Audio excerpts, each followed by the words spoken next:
Shalom, call her lawyer, Wahawad, La Yahawah, Ba'ashim Yahweh Ba'asham Rachak the Bible said, man, the apostles, a great millstone, rule well, and who have taught us this truth.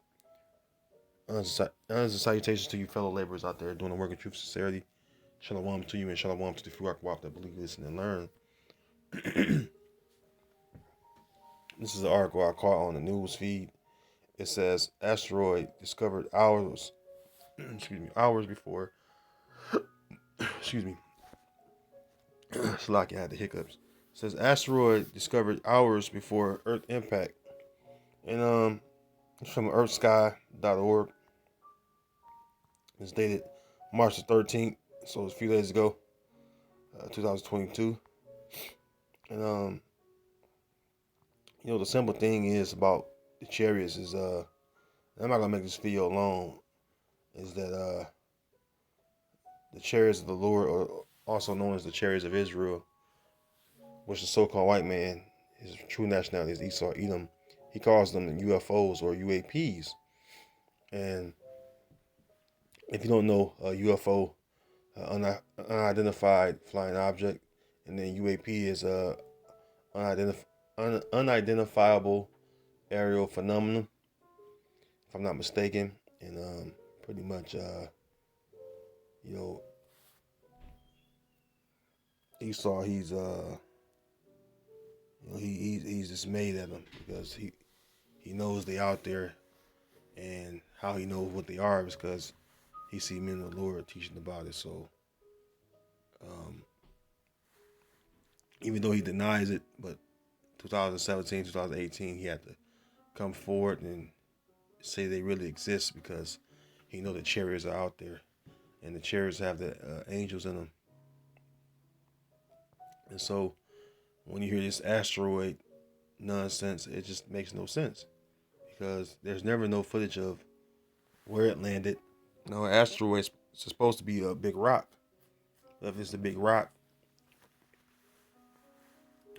why hasn't it landed on this earth? All right, but according to Esau, it has landed. So let's go into the article. It says Hungarian astronomer Christian Sarnecki at the Pesquesto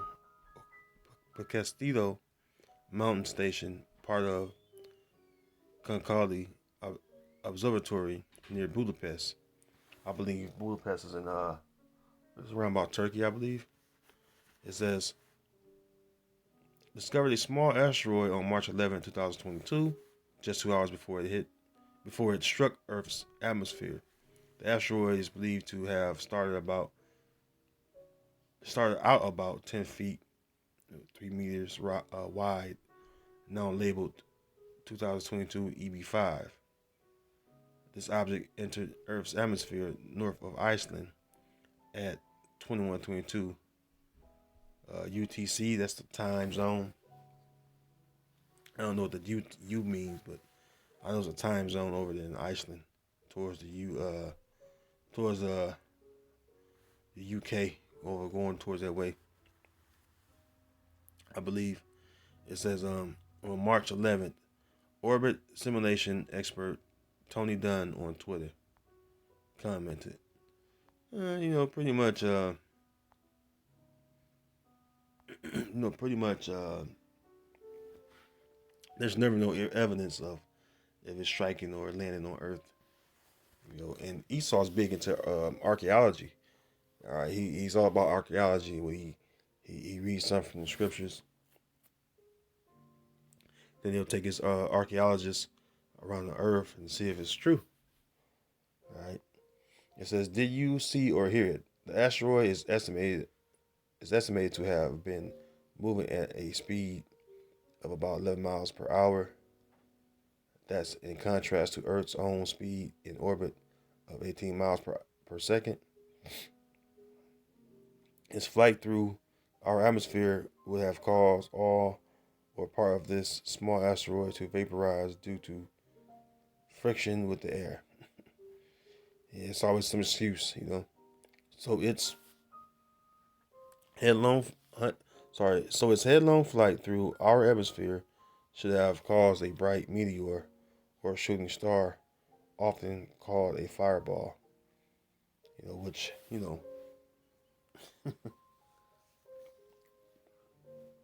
so-called shooting stars. You already know that's about the chariots, how they shoot across the skies. One of the scriptures it calls them clouds. Let's go to that Revelation 1, because our Lord Yahweh Shai is going to come back with the clouds. Um, Revelation 1 and 7, it says, "Behold, he cometh with clouds, and every eye shall see him, and they also which pierced him. And all kindreds of the earth shall wail because of him, even so among." So this is talking about Yahweh Shai, because the clouds he's going to come with are the so-called UFOs, the same ones he was taken up in when he ascended up into heaven after he rose again after the crucifixion and everything. He spoke with his disciples, which later became apostles, and then he ascended up into heaven in the cloud, which is a so-called UFO. Let's get that in the book of Acts. All right, Acts chapter 1 and verse 9, it says, "And when he had spoken these things, while they beheld, he was taken up, and a cloud received him out of their sight." You know what that was? So-called UFO. All right. It says, "And when he had spoken these things, while they beheld, he was taken up, and the cloud received him out of their sight. And while they looked steadfastly toward heaven, as he went up, behold, two men by them in white apparel, which also said, Ye men of Galilee, why stand ye gazing up into heaven? This same Yahushua, which is taken up from you into heaven, shall so come in like manner as ye have seen him go into heaven." Meaning what? He's going to come back. All right. He's going to come back. All right. On the so-called, well, a big, massive so-called UFO, because that's what the prophet Ezra seen.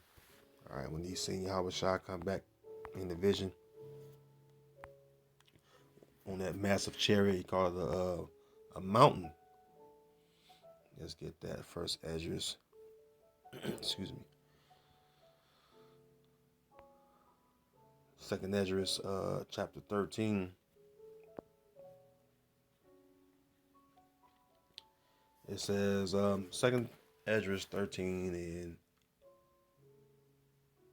I'm starting at the top. All right. And I'm gonna jump down because the point is verse 6. So Second Ezra's 13 and 1, it says, "And it came to pass after 7 days, I dreamed a dream by night, and lo, there arose a wind from the sea, that it moved all the ways thereof." It's not talking about the actual ocean or seas. It's talking about the sky, because when you know about the beginnings of how the earth was created, you know that the Lord separated the waters. All right. Matter of fact, since I mentioned it, I ain't want to make this video long, but let's get it. Um, Genesis 1 and 6, it says, "And the power said, Let there be a firmament in the midst of the waters, and let it divide the waters from the waters. And the powers made, or Alahayim, made the firmament and divided the waters which were under the firmament from the waters." The firmament meaning the sky. It says, "And the powers made the firmament and divided the waters which were under the firmament from the waters which were above the firmament, and it was so." See? And that's how you know that, you know, it's water in the sky, or if you will, which is known as the firmament or looking up into heaven. And also you have water, what you call the seas or ocean, lakes, whatever, what have you, you know. So that's what Esdras is talking about the firmament. Second Esdras 1 and 2, it says, and lo, there arose the wind from the sea, that it moved all the waves thereof. Yeah, the firmament. And I beheld, and lo, that man waxed strong with the thousands of heaven. And when he turned his countenance to look, all the things trembled that were seen under him. Yeah, because when Yahushua cracked the clouds with the, in that massive chariot he gonna be in, and then the angels that are within the other chariots, the thousands of chariots that's gonna come. All right, it's gonna be an exceeding great army from heaven. All right, let's jump down to verse 6. It says, but I beheld, and lo, he had graved himself a great mountain and flew upon it. Yeah, that mountain represents the chariot. Okay, because that chariot that Yahweh Shai is going to ride on is going to be a massive chariot. All right, a massive chariot. All right, and he's going to come back. He's going to get busy, but they always want to call the asteroids shooting stars, but really, like I said, them shooting stars be chariots. I've watched many of them. Not on a large number, but I've seen enough chariots streak across the sky to know that it's just a chariot, just, appearing and then disappearing, where, the naked eye can't see it. But the thing is, Esau, you should be worried about when them chariots come, what they're going to do to you. Because it's going to, for sure, enter into your dwelling place and destroy you. All right. Because the chariots, there's going to be so many of them, and you see it says the thousands of heaven, right? We know the Lord coming with thousands. Let's get that. He's coming with thousands from heaven. Book of Psalm 68 in verse 17. It says, the chariots of the Most High are 20,000, even thousands of angels. The Lord is among them, as in Sinai in the holy place. So we know that it's going to be thousands on thousands of angels. All right. All right. They're going to be in those chariots getting busy. See? And they're going to enter into your house, Esau. All right. While you concerned about the chariots, you need to worry about them entering into your house, because that's what they're going to do. Zechariah 5 and 1, it says that I turned and lifted up mine eyes and looked, and behold, a flying roll. And he said to me, what seest thou? And I answered, I see a flying roll. Yeah. And you see people, when they describe the chariots, sometimes they'll say a flying roll, or they'll say a flying saucer. All right, same shape object. Verse 2, it says, and he said unto me, what seest thou? And I answered, I see a flying roll. The length thereof is 20 cubits, and the breadth thereof 10 cubits. Then he said unto me, this is the curse that goeth forth over the face of the whole earth. For everyone that stealeth shall be cut off, as on this side according to it, and everyone that sweareth shall be cut off, as on that side according to it. And I will bring it forth, saith Yahweh of hosts, and it shall enter into the house of the thief, and into the house of him that sweareth falsely by my name, and it shall remain in the midst of his house, and shall consume it with the timber thereof and the stones thereof. See? This is talking about the so-called UFOs, the chariots, man. All right? The Lord's going to come back in the chariots, but they're going to also come back and enter into the house of the thief. Who's the great thief of the earth? Esau, Edom, the so-called white man. All right, you're the main. You're the main nation. All right, you Edomites. The main nation is going. The chariot is going to come back and invade. It's going to invade your society, disrupt it, and destroy it. All right, because Heavenly Father's eyes are upon this simple kingdom. All right, and He's going to destroy it from off the face of the earth. All right, that's in the book of Amos. All right, the 9th chapter. All right, but make no mistake about it. Hey, the chariots of the Lord are real, and they're gonna come back and get busy, man.